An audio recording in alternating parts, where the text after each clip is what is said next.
importante en el Perú, después de la cumbre Alcué, que fue la cumbre en la que se reunieron todos los presidentes de Estado en el país, y Carlín, que es un caricaturista político excepcional, publicó esta caricatura, ¿no es cierto?, en donde dos personas muy pobres que viven en estas favelas, en estos barrios, ¿no?, hechos de esteras, entra él y le dice: buenas noticias, mujer, la cumbre acordó implementar mecanismos concertados para el desarrollo de políticas conjuntas de cooperación bidireccional integrada.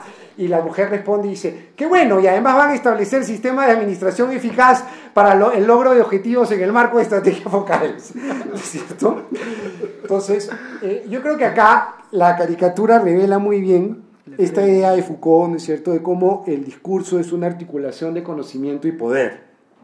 O sea, un sistema de representaciones, ¿no es cierto?, que se convierten en prácticas institucionales y que se intentan, ¿no es cierto?, intentan construir hegemonía y transformarse en el sentido común. O sea, lo que vemos acá en este dibujo es cómo es, digamos, un mecanismo de construcción hegemónica, es decir, cómo los pobres del Perú interiorizan, ¿no es cierto?, el discurso del desarrollo. El desarrollo convertido en pura palabrería, en puro discurso barato, y cómo ese discurso se integra, ¿no es cierto?, en las clases populares, ¿no es cierto?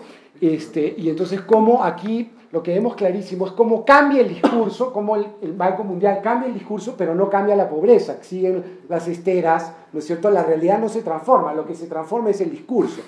Sin embargo, tenemos acá al personaje de la niña, ¿no es cierto?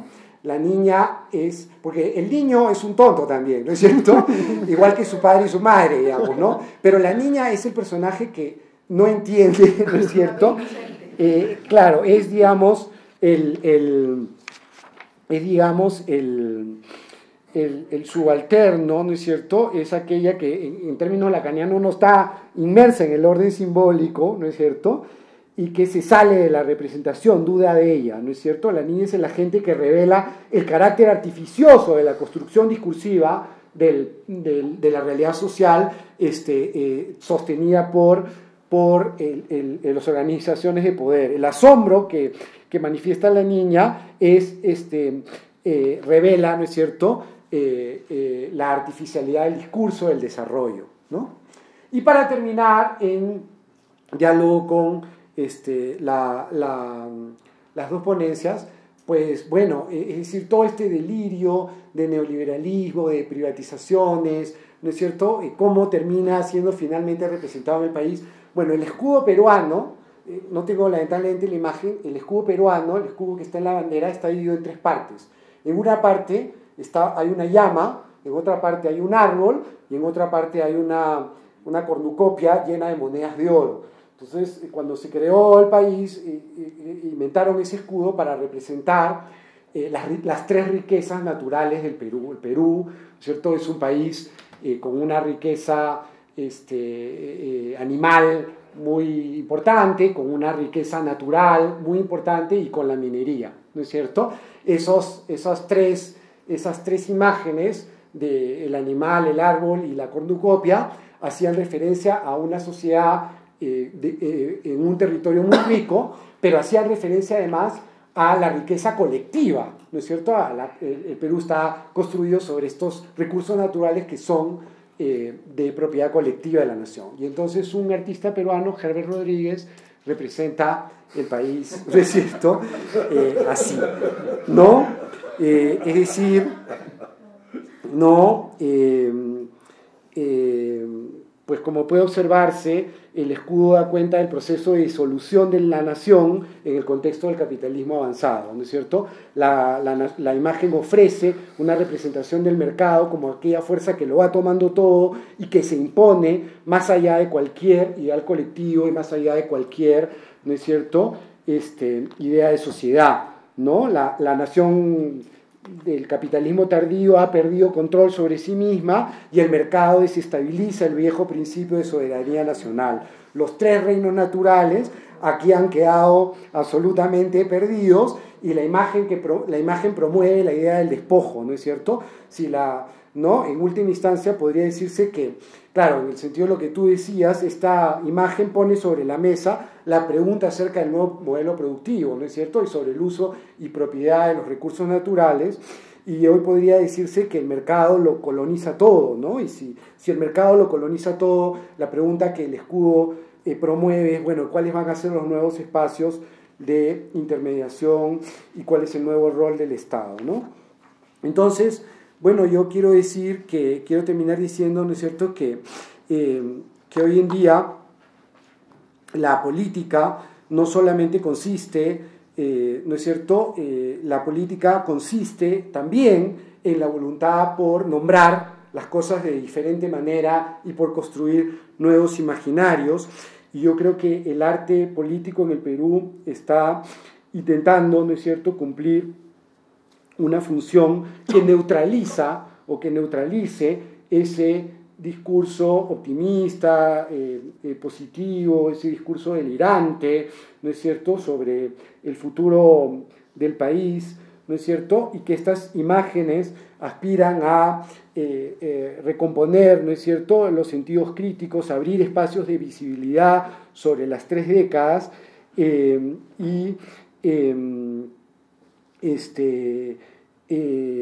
pensar, ¿no es cierto?, el presente desde las herencias y las heridas del pasado, ¿no? Muchas gracias. Qué divertido.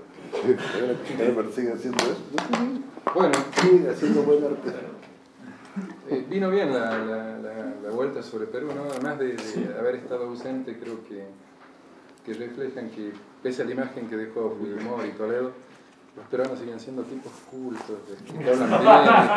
Eso en serio, digo, fue muy, además de enriquecedora intelectualmente, fue amena, agradable, por lo menos para mí.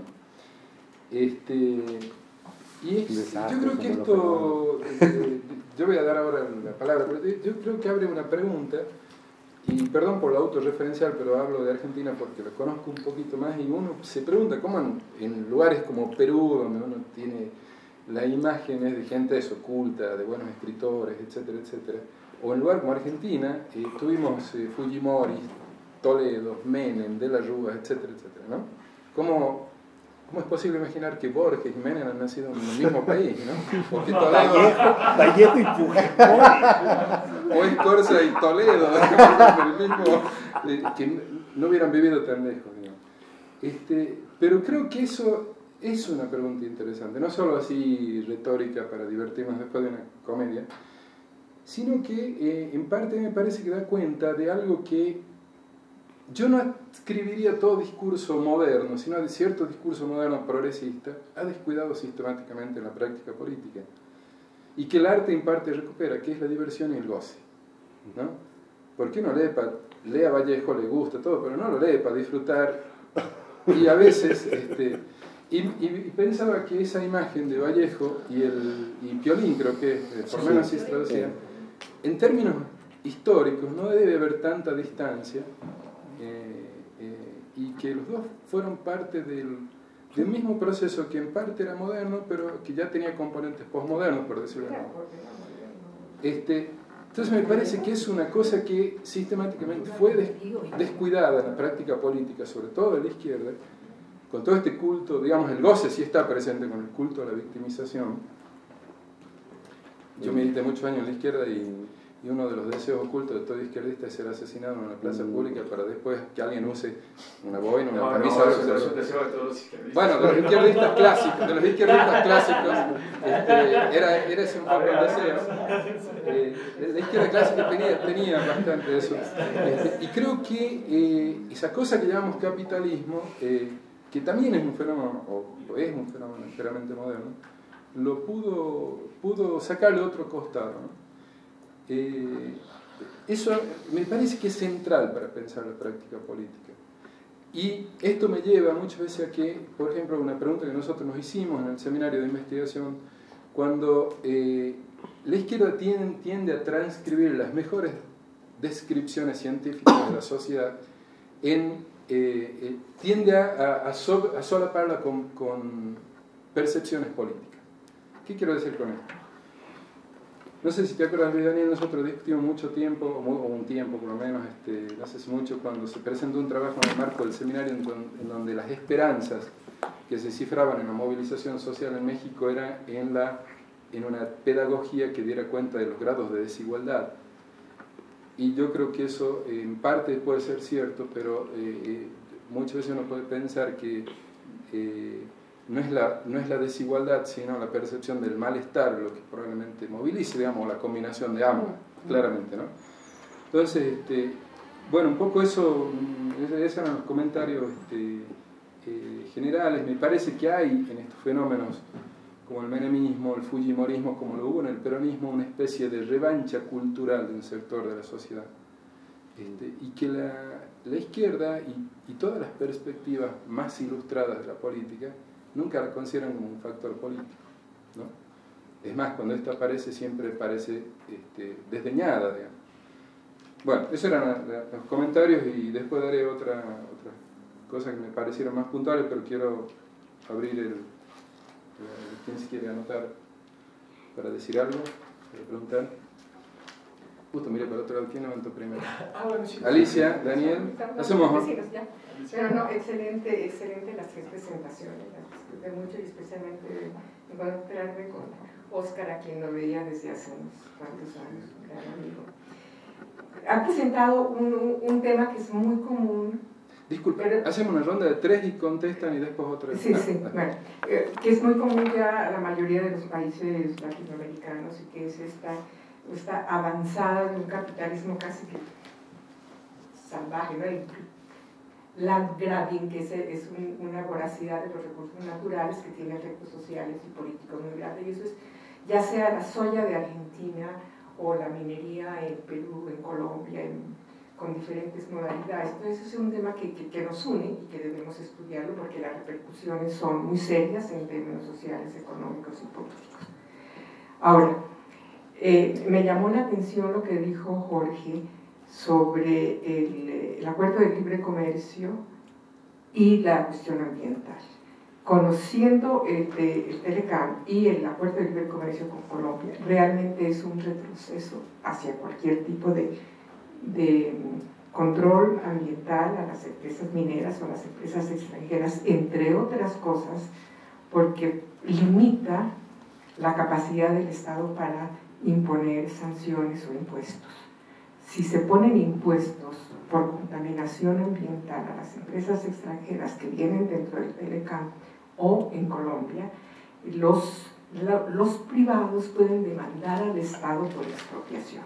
Cualquier impuesto, eso, digamos, si no lo están aplicando, bienvenido sea que no lo apliquen en Perú, porque eso es muy, muy grave y se considera como un retroceso, por lo menos en los términos de los acuerdos de libre comercio de Colombia y de México. No conozco el de Perú.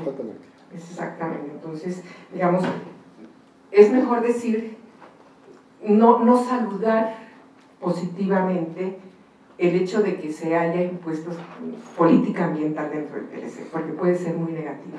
Claro que si no había nada, puede ser positiva, pero no sé, no creo. Una pregunta.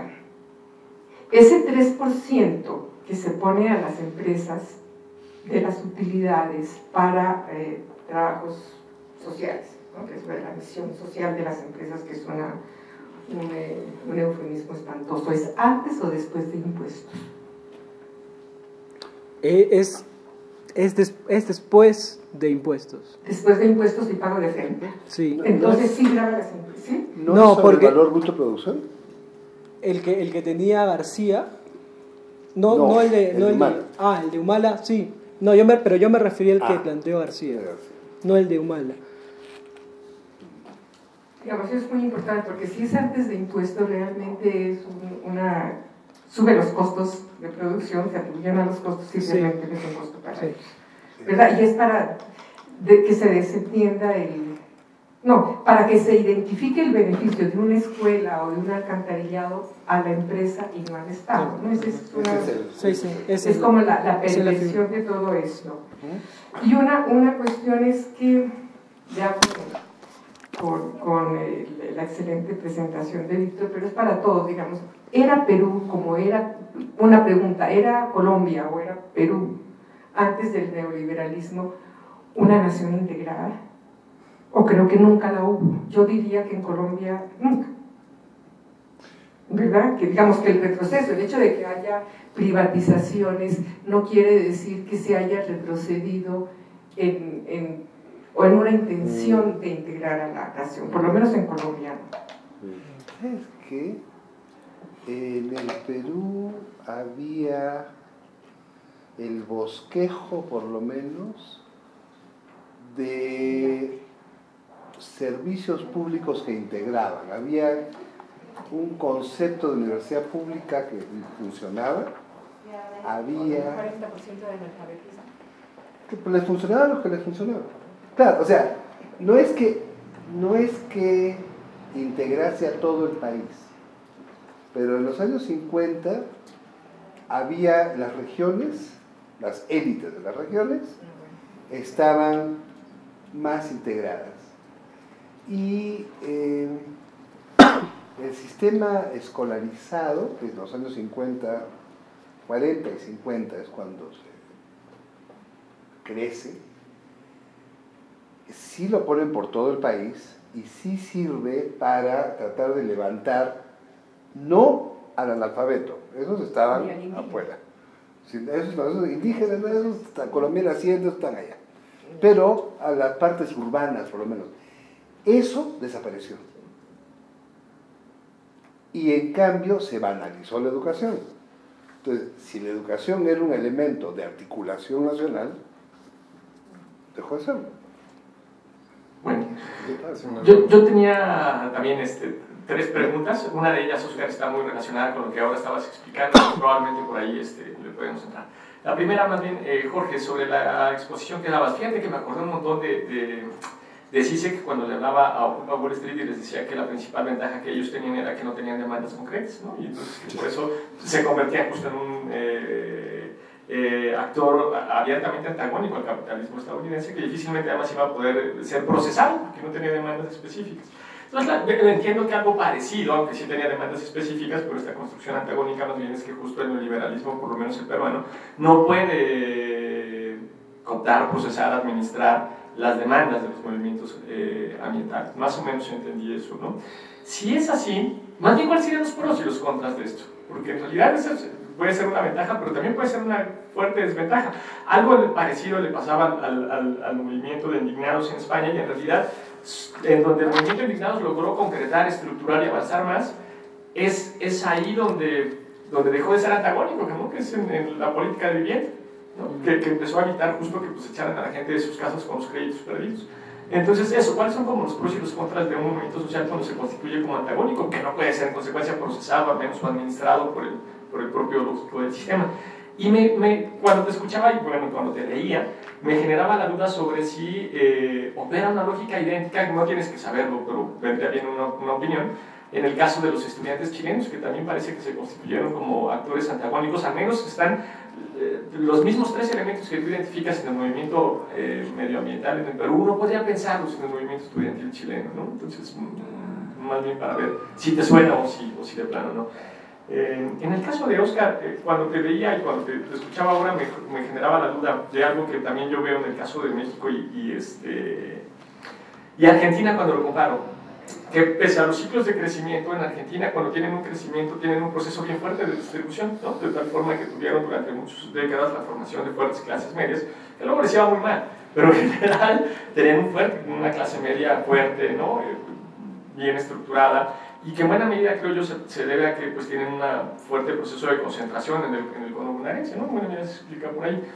A diferencia de México, que en sus picos de crecimiento y de caída, en realidad el proceso de distribución es bastante menor con respecto, por lo tanto, tenemos mucha menos capacidad de formación de clases medias.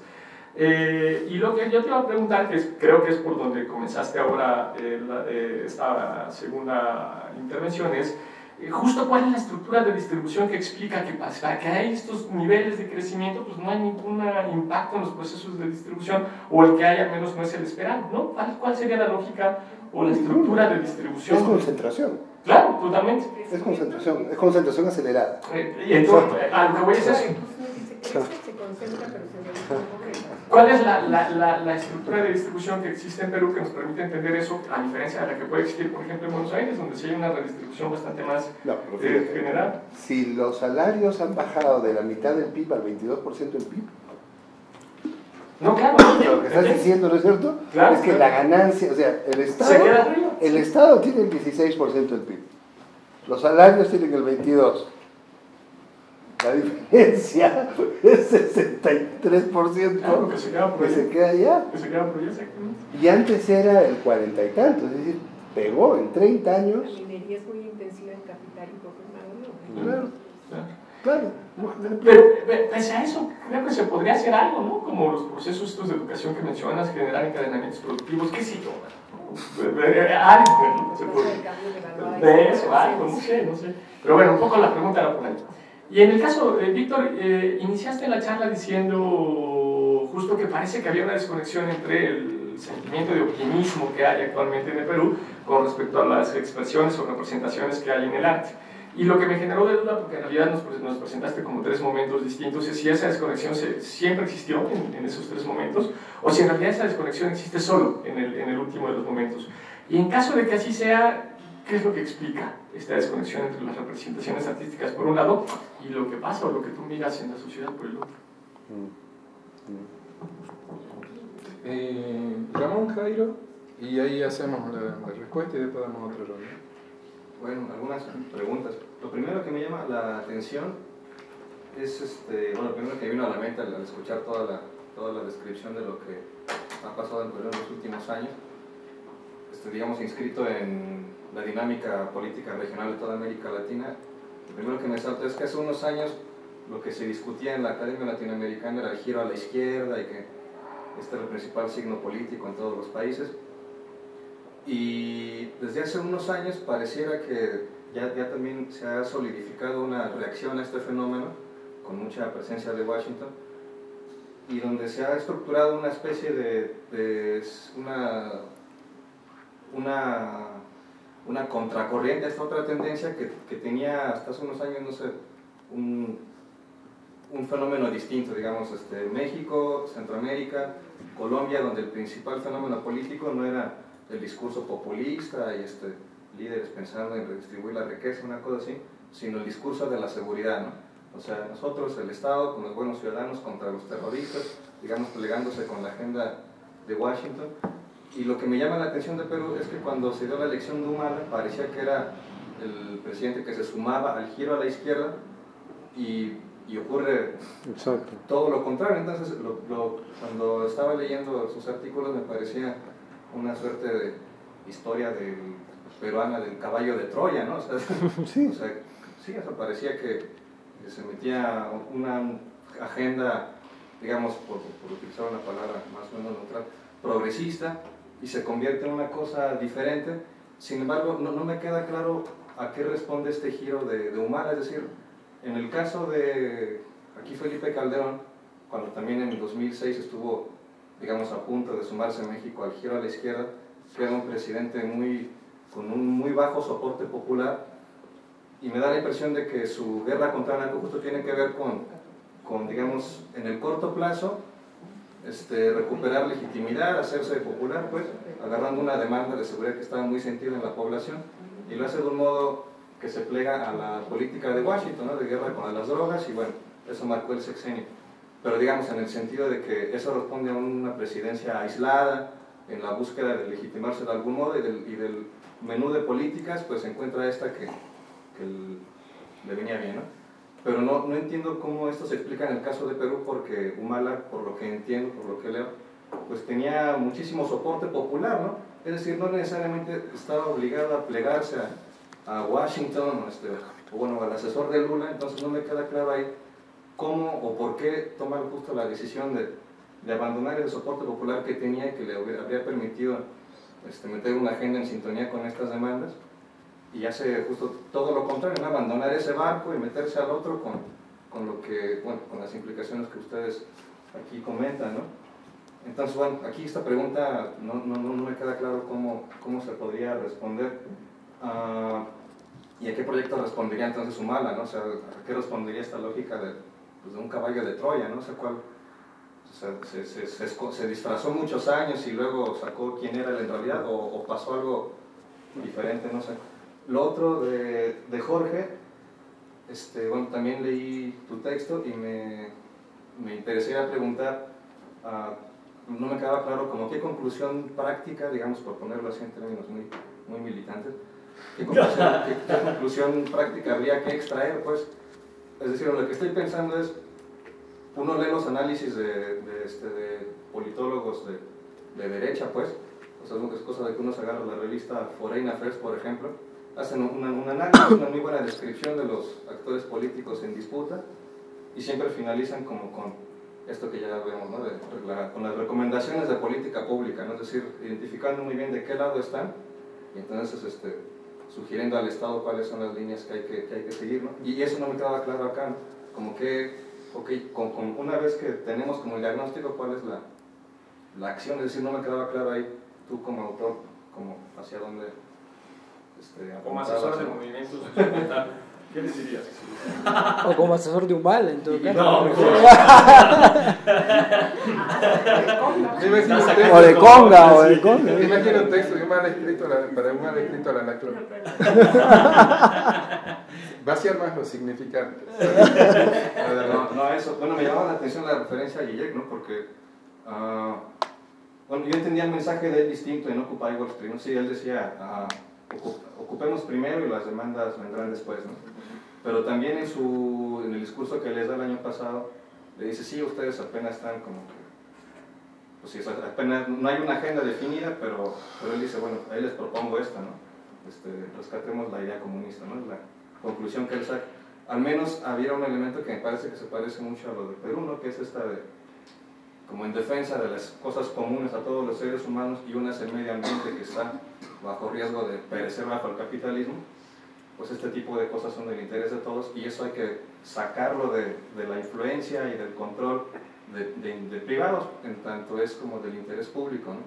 Yo no sé si este tipo de demandas son así tan claras en los movimientos sociales de Perú, y qué tanto éxito tienen, digamos, a nivel de la opinión pública, no sé, porque son como el objeto en disputa, y no me quedaba claro esto de con quién se va más, como, esta palabra, no me gusta el término opinión pública, pero creo que llega a describir bien, es decir, está del lado de Humala o del lado de los movimientos, es decir, en dónde está ahí como sí, pues, quién está ganando, ¿no? Jairo. Sí, yo, Curtico, bueno, sí. Una pregunta como para los tres, no para caer en futurología, pero sí para entender que este proceso es un proceso largo. Como bien dicen, empieza en los 80, tenemos esa convulsionada en Perú de violencia, en los 90 que sigue la violencia, pero canalizada pues, institucionalmente, pues estamos con ¿qué más violento que un gobierno autoritario? Pues, pienso. Ante estos retos que tienen ahora, que existen ahora, que se manifiestan en estos conflictos socioambientales, en estas cifras de concentración, por ejemplo, de riqueza, etc. Ante este término que usted usó que me pareció muy interesante, este estado maquilador, o sea, que no hay realmente una intención de fortalecer institucionalmente un Estado, que nunca ha habido partidos políticos, nunca ha habido, o si los hubo se debilitaron y desaparecieron totalmente. Sí, totalmente. Creo yo que una forma pragmática del neoliberalismo para solucionar estos conflictos es la violencia, ¿cierto? Y la violencia fuerte, y ahora que la profesora hablaba del caso colombiano, nosotros solemos ser modelo de exportación de ese tipo de violencia, los desplazamientos abruptos, el uso de la fuerza ilegal por parte de los actores legales, ¿cierto? Para no decir paramilitar, sí.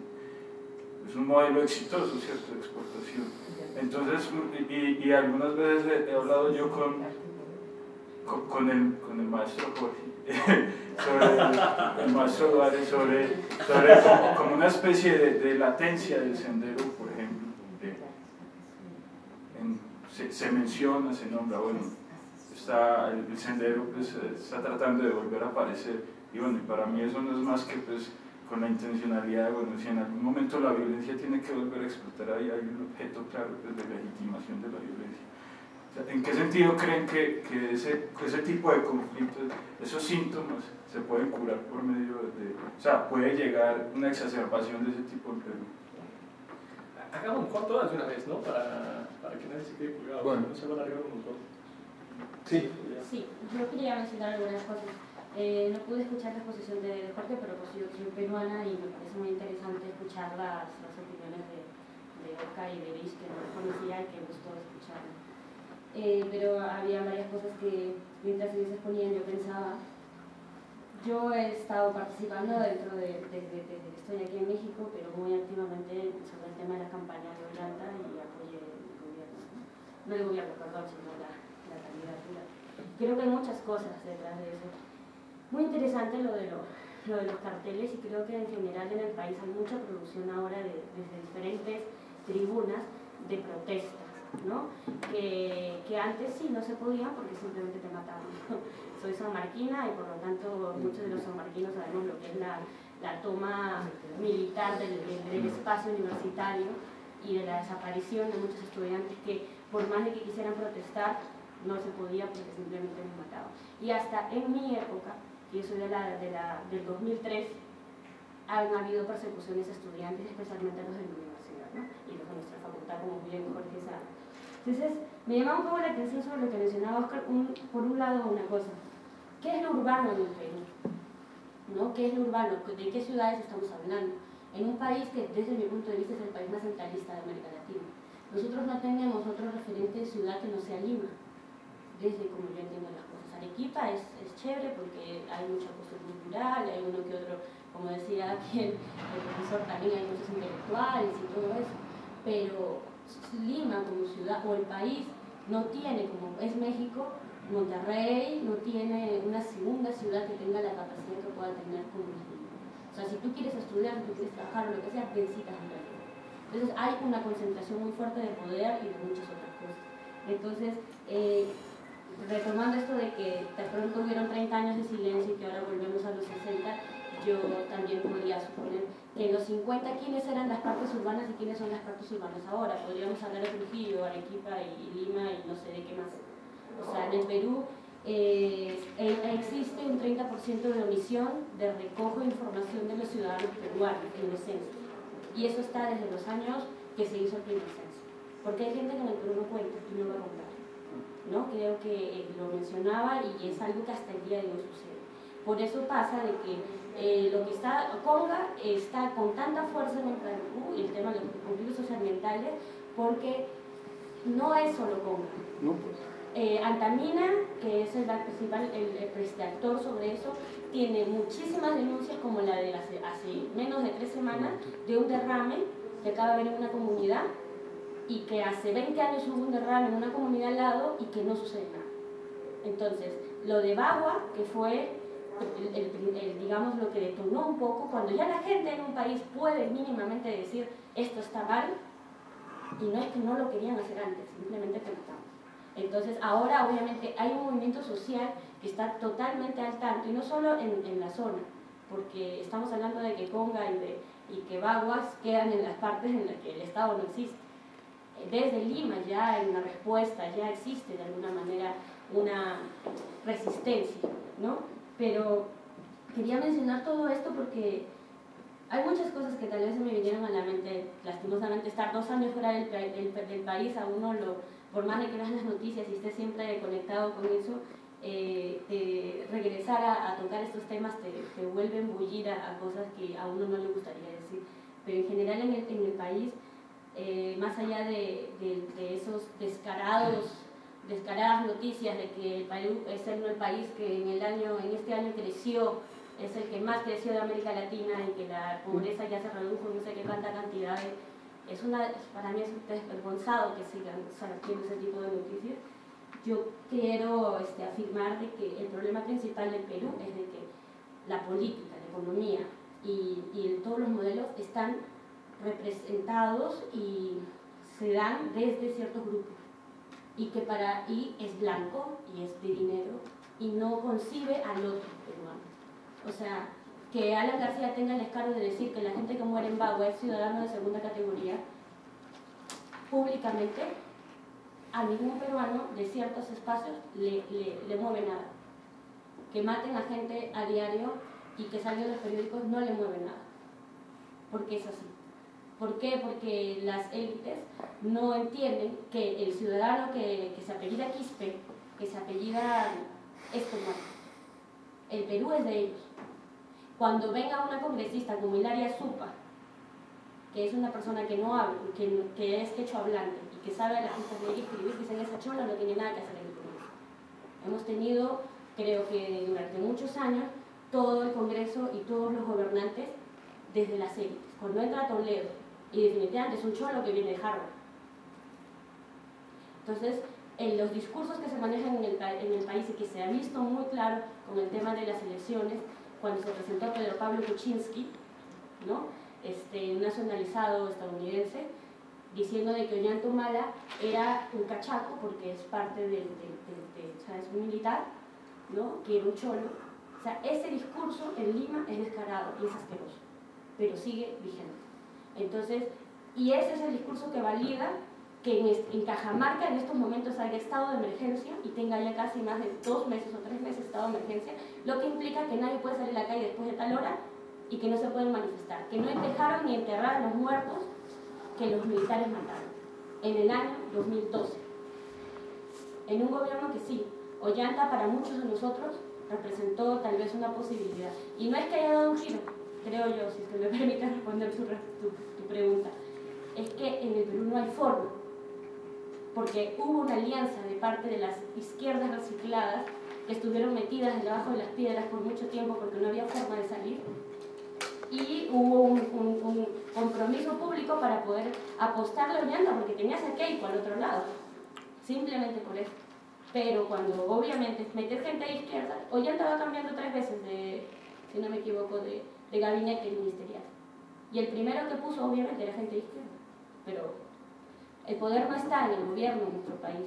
El poder está en las mineras, el poder está en ciertos grupos que no hacen que el Estado funcione, porque no se puede. Hay plata, pero...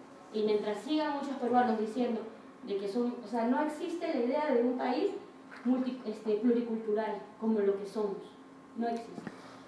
O sea, es el que lima, es el que habla. O sea, es increíble que no ha habido una respuesta desde el movimiento indígena porque no hay una ciudadanía valorada desde el país. El país puede decir, ay, muy chévere, la marca Perú, y sí, yo como el paiche de la selva y el charqui de la sierra, ¿no? Somos un país muy diverso, pero el cholo va a ser cholo siempre, el indio va a ser indio siempre. Entonces creo que en ese sentido sí se está avanzando porque esas cosas ya se pueden decir y creo que hay hasta incluso un cuestionamiento propio de cómo construimos la identidad, pero yo creo que eso básicamente es lo que podría estar sucediendo y se ve en el conflicto que está habiendo ahora socioambiental, que está muy fuerte porque el gobierno tiene un discurso muy marcado y la empresa domina ahí y pues la gente no puede hacer más. ¿Alguien más? Sí, claro. Yo tengo una pregunta un poco en el sentido de cómo se ha construido la identidad de la oposición, yo creo que sobre todo para Jorge, porque todo el conflicto ecológico que mencionas se parece mucho al conflicto en Tabasco, que yo estudio en la tesis. Entonces me gustaría saber cómo pasa la construcción de la identidad de estos grupos de oposición, de dónde vienen. Tengo entendido que en el periodo anterior hubo una alta conflictualidad dentro de Perú, entonces en este momento ¿cómo se construye, cómo se articula?